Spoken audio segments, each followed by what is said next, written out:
Mother, is Maxwell House really the only coffee in the world? Well, your father says so, and your father knows best.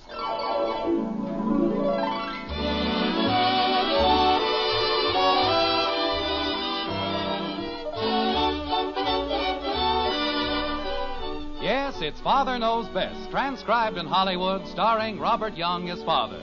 A half-hour visit with your neighbors, the Andersons. Brought to you by America's favorite coffee, Maxwell House. The coffee that's always good to the last drop.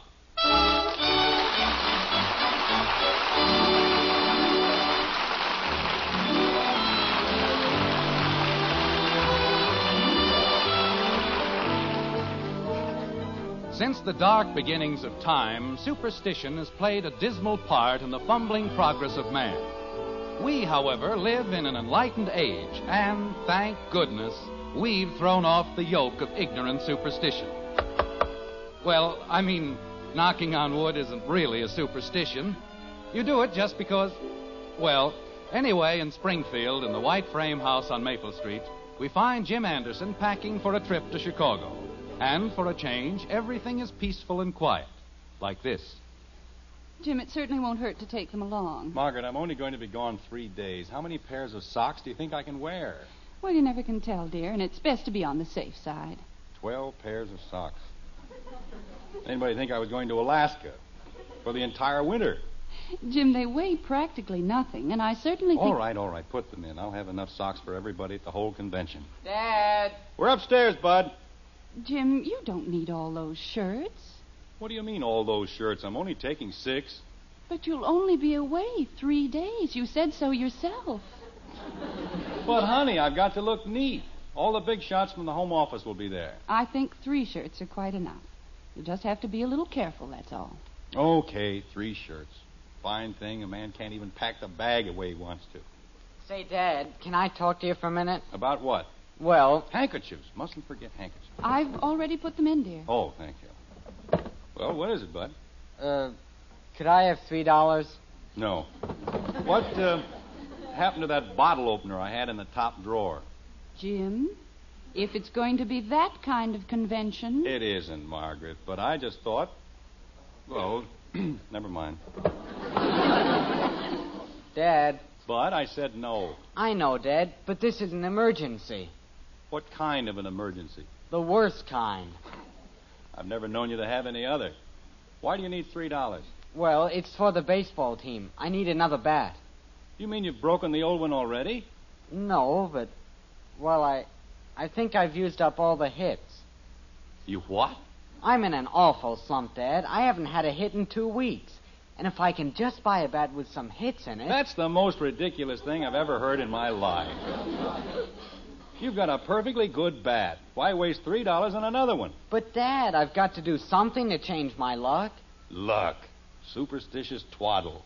If you can't get a hit with the old bat, you won't get one with the new one either. But, Dad... Particularly if I have to pay for it.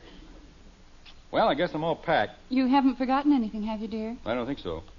But how about taking the bag downstairs like a good fellow? Okay, but look, Dad, we're playing a very important game this afternoon, and... Just a moment, Bud. What is it, Kathy? I don't care what she says. You can't go. Mother, Betty says I can't go to the club with her this afternoon. And you said I could. I said I'd ask her, dear. Mother, it's bad enough going out with a boy I don't even know. But if I have to drag her along... They're going to play tennis, and I want to watch. Kathy, if Betty says you can't go, then you can't go. Now stop arguing. You love her more than you love me. That's why you're always sticking up for her. I'm not sticking up for anybody. You can watch Bud play baseball. No! What? Holy cow, Dad. You don't know what you're doing. Oh, I don't, huh? She's worse than a black cat. She's worse than an umpire. Now, listen, Bud. There's no reason... But, Dad, you've never heard her. She sounds like a fire siren. She gets both teams rattled. Bunch of sandlotters. It's all right, Kathy. You can stay home with me this afternoon. But I want to do something. We'll find something to do.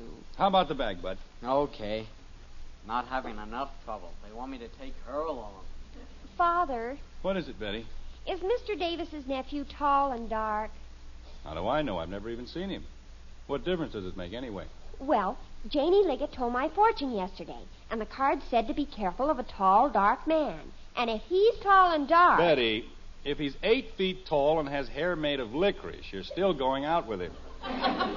He's only going to be in town this weekend, and I gave Ed Davis my word. But, Father... Most idiotic thing I've ever heard in my life. Just because Janie Liggett hasn't got a brain in her head... It wasn't Janie's idea, Father. She has a fortune-telling set, and it's wonderful. It costs $4. Oh, pardon me. I thought it was one of the cheap $2 sets. Jim, I know you're going to say it's silly, but I did have a dream about a wedding last night. Margaret, not you, too. Well, you remember my grandmother Williams. The Hottentot kid. Jim, Grandmother Williams was a very sweet woman.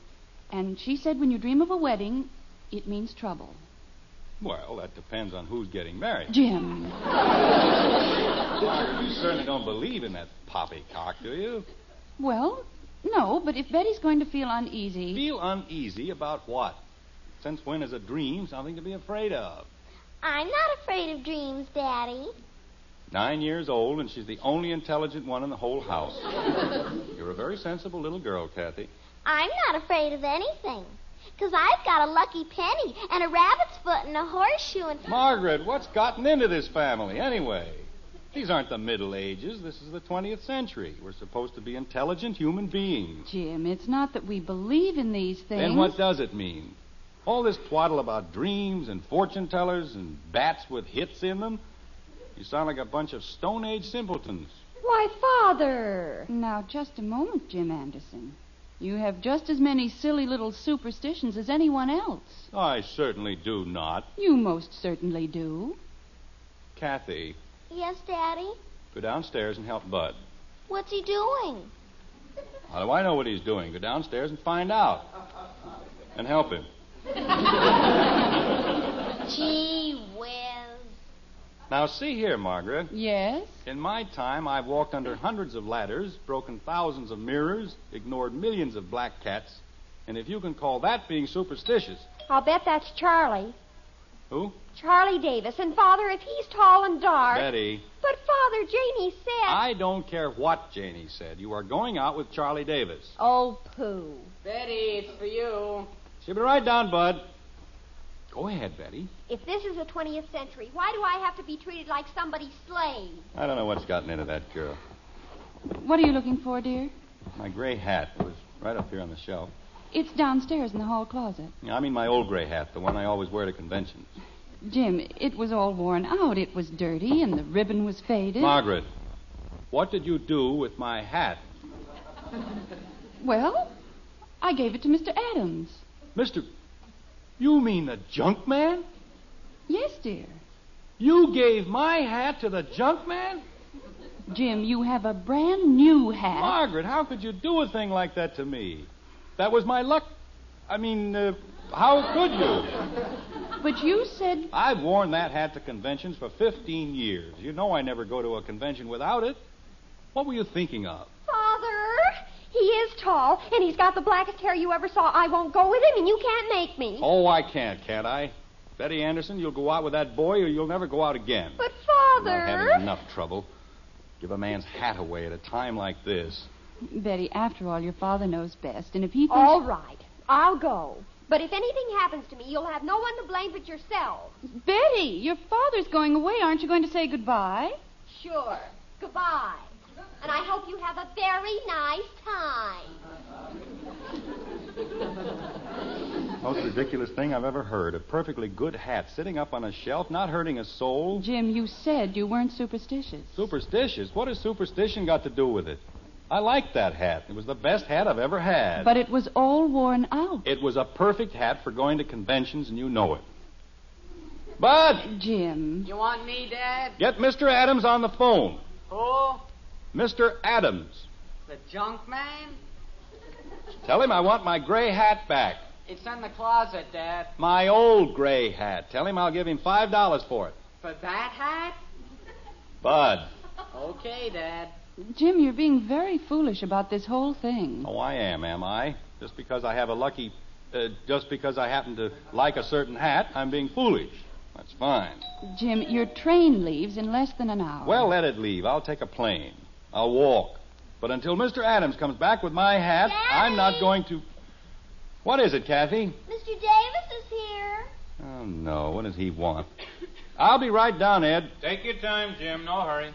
Jim, please don't make a fuss in front of Ed. Of course not. You know I've got better sense than that. I do? Well, I guess I've got everything except my hat. I don't understand, Jim, after that long speech you made about dreams and fortune tellers. Margaret, my hat has nothing to do with dreams and fortune tellers. It isn't a question of superstition or anything like that. I merely want my hat. And in the future, will you please leave my things alone? Yes, dear. I'm not asking for anything unusual. Just don't give my hats to the junk man. All right, dear. Jim, I'm sorry to barge in at a time like this. I know you must be kind of busy. Well, it's all right. How are you, Ed? Fine, Margaret, just fine. Jim, I have some property in Chicago, and I wonder if you'll do me a big favor while you're there. Sure, Ed, I'll be glad to. Dad, Mr. Adams wasn't there. That's impossible. He must be there. Okay, but Mrs. Adams said he wasn't. She's going to see if she can find him. Margaret, now do you see what you've done? Jim, you said... I know what I said, but good grief. Anything wrong, Jim? Everything's wrong. We've had nothing but trouble all day. My good hat's gone. The junk man's gone. Bet he didn't even want to go out with your nephew just because he's tall and dark. You mean Charlie? Have you ever heard anything so ridiculous? Oh, I don't understand. Oh, Janie Liggett has some kind of an idiotic set that tells fortunes, and she told Betty... Oh, I understand that part, all right. Used to be quite a hand with a Ouija board. But I don't understand about Charlie. Well, there's nothing to worry about, Ed. She went with him, even though he is tall and dark. But he isn't. Charlie's short, and he has red hair.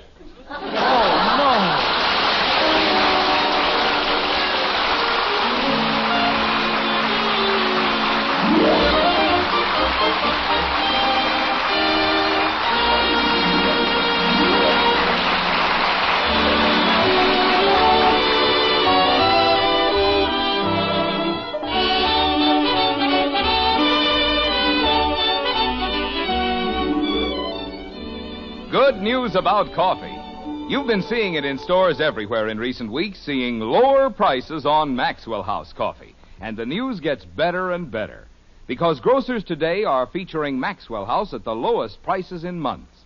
Yes, you'll find the lowest prices in months on the coffee with that wonderful good to the last drop flavor.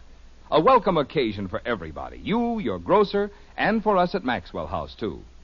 You see, we have one aim with our coffee: to bring you the most in flavor and enjoyment every pound you buy. To bring you truly good coffee at the lowest possible price.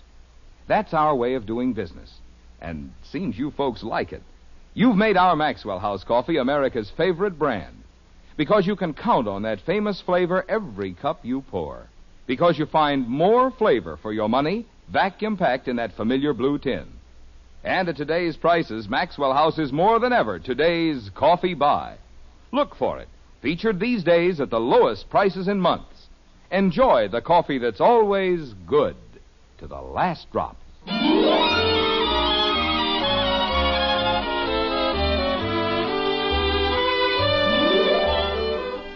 Double, double, toil and trouble, fire burn and cauldron bubble. It's a far cry from the witches of Macbeth to the Andersons of Springfield, but not as far as you might think. An hour has passed, and the situation has altered only slightly. Bud is out playing baseball. Kathy is out playing, well, whatever it is that 9-year-old girls play. But in the white frame house on Maple Street, the air is charged with nervous tension. Not a word has been heard from Betty, and the Andersons and Ed Davis can do nothing but wait. Like this. Don't like this. Don't like it at all. Look, Ed, I don't care what you do, but do something. Well, let's try this. Let me see now. Jim, I don't understand how you can sit there at a time like this and play canasta. Well, what do you want me to do? Margaret, we haven't left a stone unturned. We've called all her friends, the club, all the authorities, and they've promised to let us know the second either one of them turns up. There must be someone else we can call. Like who? I'm not even sure calling the police was such a good idea. Jim, you've got to understand my position. After all, Charlie's my nephew, and we don't know where he is. The idiot? We don't know where Betty is, or how the boy with the dark hair got into it. It's very confusing. Whose turn is it? Well, the whole thing is certainly nothing to worry about. Just because Janie Liggett is a superstitious little twerp. Jim, after all the fuss you made about your hat, how can you call anyone superstitious? My hat has nothing to do with it. And I didn't make a fuss. Then why did you miss your train? Because I decided to fly. I wanted to find out what happened to Betty. That's all. Nothing complicated about it. And it has nothing to do with superstition. I guarantee that when Betty shows up, there'll be a perfectly logical explanation of the whole thing. Well, I hope you're right. Of course I'm right. Go ahead, Ed. It's your turn. You haven't put down a card. Oh. Well, just a minute. It's certainly taking long enough. I have a right to think about it, don't I? Just don't rush me. You know, when I was a boy, we lived in an old house on the north side, and the place was simply crawling with ghosts. Well, one day... Wait a minute, Ed. Don't tell me you believe in ghosts. Why not? Well, it's ridiculous. Everybody knows there's no such thing. Oh, they do they? Well, let me tell you, Jim, there wasn't a night went by... Betty? It's me, Mom. I'm sorry, Ed. What are you doing home, Bud? Thought you were going to play baseball. Well, I started to play, but... Gosh, Dad, I told you that bat wasn't any good. Bud, what on earth happened to your eye? Ye gods, another shiner. Bud, have you been fighting again? I got hit with a baseball. That's great. You know, if this keeps up, you're going to have that eye worn out. I couldn't help it, Dad. I asked you to let me buy another bat. You were hit with a ball. What does a bat have to do with it? Well, they took me out for a pinch hitter. And while I was sitting on the bench, I got hit in the eye. There, you see. That's what you get for being superstitious. Why aren't you on the train? Who said anything about a train? Jim, Bud is only doing the things you taught him. I taught him. When did I teach him anything about a bat with no hits in it? Well, it amounts to the same thing. Just because you're concerned over a silly old hat. I'm not concerned about my hat. The hat has nothing to do with it. And, Margaret, will you please stop changing the subject? Oh, no, not again. What was that? The Glazier's Delight. Kathy! Bud, tell Kathy to come in here, please. Okay. Tells me I can't get a new bat and then blames the whole thing on me.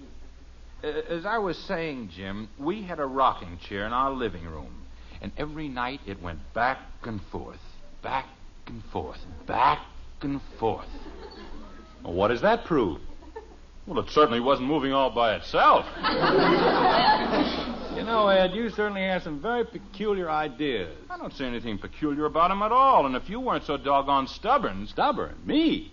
You're the one who's being stubborn. I'll show you a dozen books that prove there's no such thing as a ghost. And I'll show you 24 books that prove there are. Jim, my grandmother Williams said that when she was a girl... Now, there's a great authority for you. A dame who spent half her life running around with Hottentots.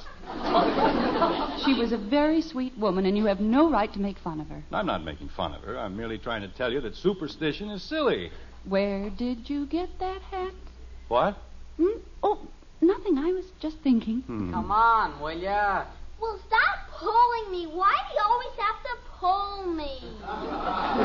Kathy, what did you do out there? I couldn't help it, Daddy. I was trying to make everybody lucky. She heaved a horseshoe through the garage window.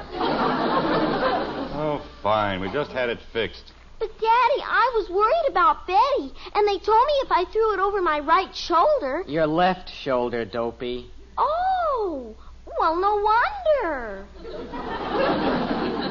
Kathy, do you see what you've done? She was just trying to be helpful, dear. Sure, and I'm going to be set back another $4.20 for a window.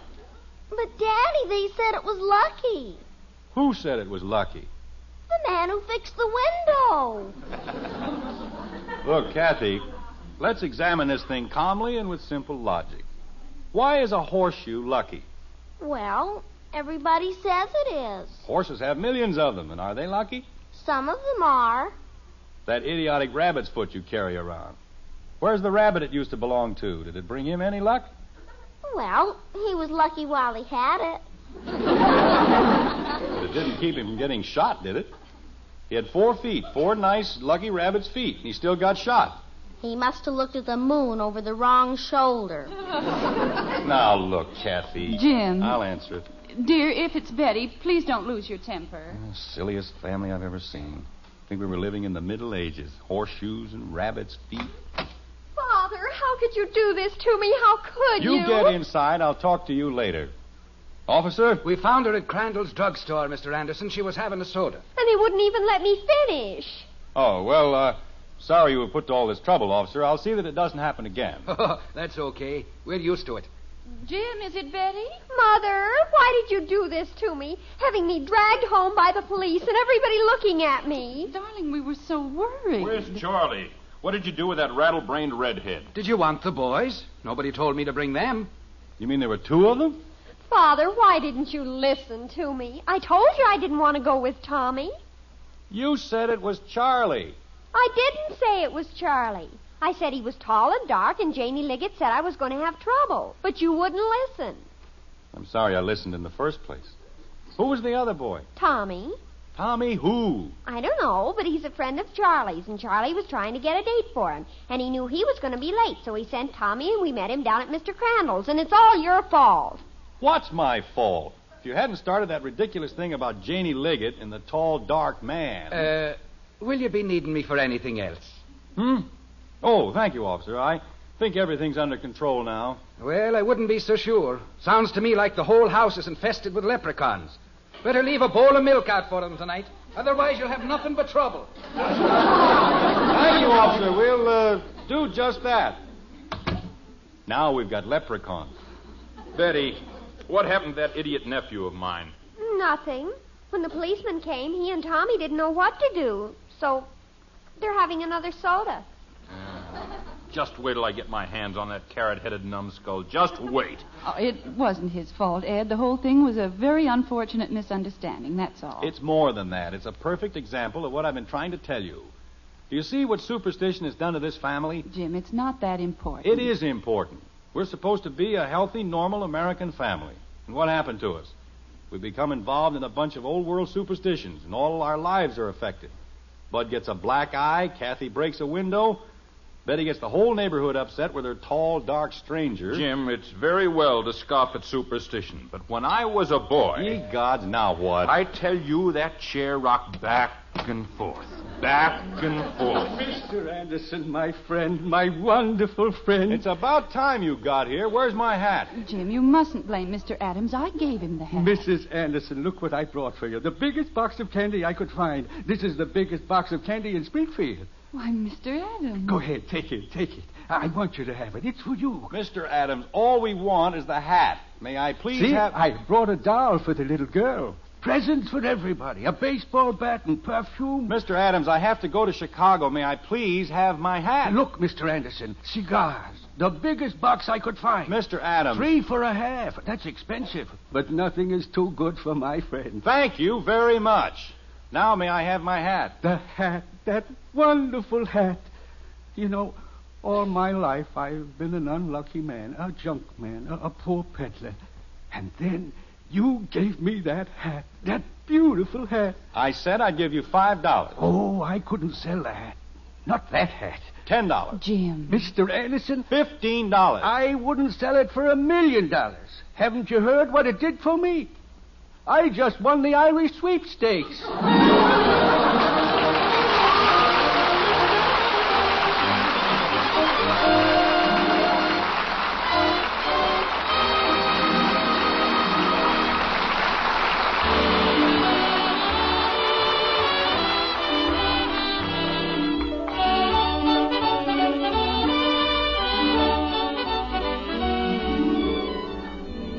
It's been wonderful news the past few weeks. Maxwell House Coffee featured at lower prices. And today, in big stores and small, grocers are featuring America's favorite brand of coffee at the lowest prices in months. I know how welcome that news is for you folks who know and love Maxwell House. And for you folks who haven't been getting that wonderful good to the last drop flavor in your cup, now's the time. Open up a blue tin of Maxwell House and see how much more pleasure you find in coffee when it has the world's most famous flavor. Flavor you can count on always, because we're proud of it. And we'll never compromise on the quality of a single pound. For the wonderful coffee that's today's coffee buy, look for Maxwell House, featured at the lowest prices in months. It's always good to the last drop.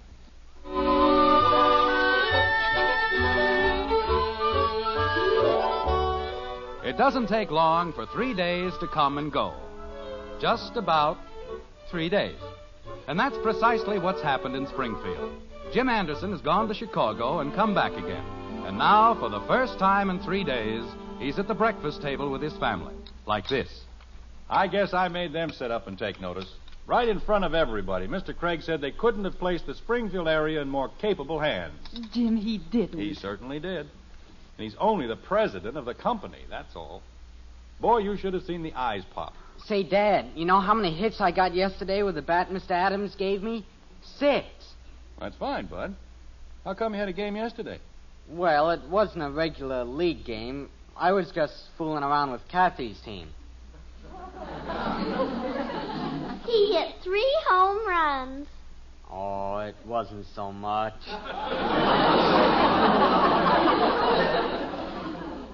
Father? Yes, Benny? I'm going to a formal next Friday, and I saw the most beautiful dress. Again? Betty, your father just got home. But, Mother, Tommy said it was going to be the most exclusive formal of the year. Tommy? You mean the tall, dark one? Uh-huh. You know, maybe we're going to have trouble with him after all. Jim, let's not get started on that again. It was a very successful convention, wasn't it? It certainly was. I accomplished a great deal. And you did it all without your lucky hat, didn't you? Margaret, I never said it was a lucky hat. I merely said, well, the man's entitled to a few little idiosyncrasies. That's all it was, so let's just forget it. All right, dear. Daddy? Yes, Kathy? Is everything all right now? I mean, you aren't going away on any more trips or anything, are you? No, Kathy, I'm staying right here, and everything's just as fine as it can be. Good. Now, can I please have my rabbit's foot back?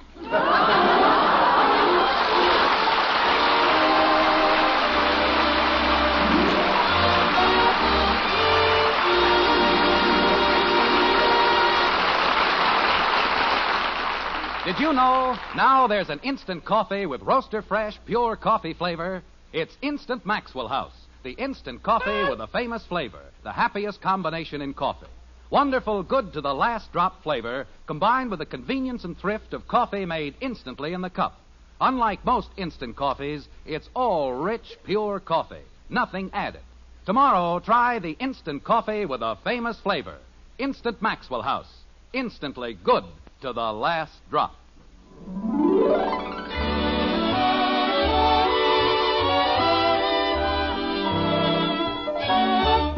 Join us again next week when we'll be back with Father Knows Best, starring Robert Young as Jim Anderson, with Roy Bargy and the Maxwell House Orchestra, and yours truly, Bill Foreman.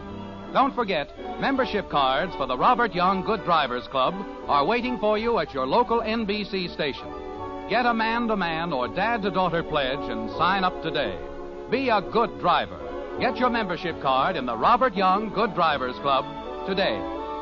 Now, until next Thursday, good night and good luck from the makers of Maxwell House, America's favorite brand of coffee. Always good to the last drop. Father Knows Best was transcribed in Hollywood and written by Ed James. Now stay tuned for Screen Guild Theater, which follows immediately over most of these stations.